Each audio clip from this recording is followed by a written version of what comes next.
LA's renowned American Cinematheque has expanded its Bleak Week, Cinema of Despair, to nearly 100 theaters across the United States and around the world to create a global film festival. So the Digital Gym Cinema was approached by the American Cinematheque, and so we curated these films specifically for this cinema. Glenn Heath Jr. is the artistic director at Digital Gym Cinema. So Bleak Week is a film festival that happens every June that the American Cinematheque created in 2022. Kind of coming out of the pandemic, kind of feeling this overarching sense of dread, they curated an entire film festival full of these challenging art films that really kind of speak to the darker themes of humanity and kind of the more depressing films in film history. So they wanted to give everyone an opportunity to kind of see those films on the big screen, also with the hopes of just trying to kind of like collectively take a sigh of relief after coming out of the pandemic.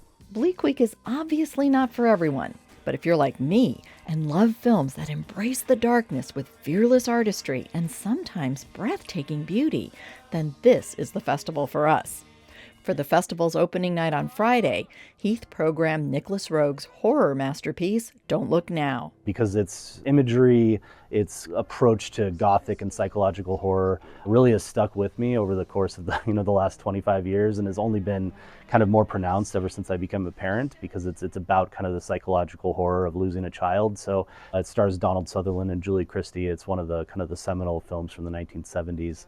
And then I also wanted to screen Alan King's Dying at Grace, which is a 2003 documentary that's set entirely in a cancer ward over the course of an entire year. I think it's one of the great documentaries of all time, and it's very like criminally underseen. War is another prominent theme in the films selected. Kind of as a country and as all across the world right now, it seems like combat and war is such a prominent theme, not just literal wars, but kind of the daily struggle to make it through the day. And so I think a lot of these films deal with the sacrifice and the toll that stress and that combat takes on people, whether they're at home or abroad. And so I really wanted to approach that theme.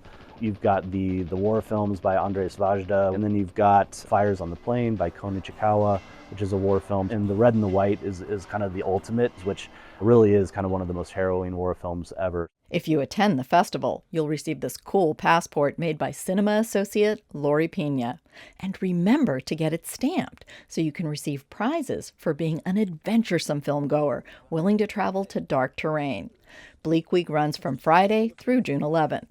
The themes may be bleak, but the filmmaking is exhilarating. Beth, Accomando, KPBS News.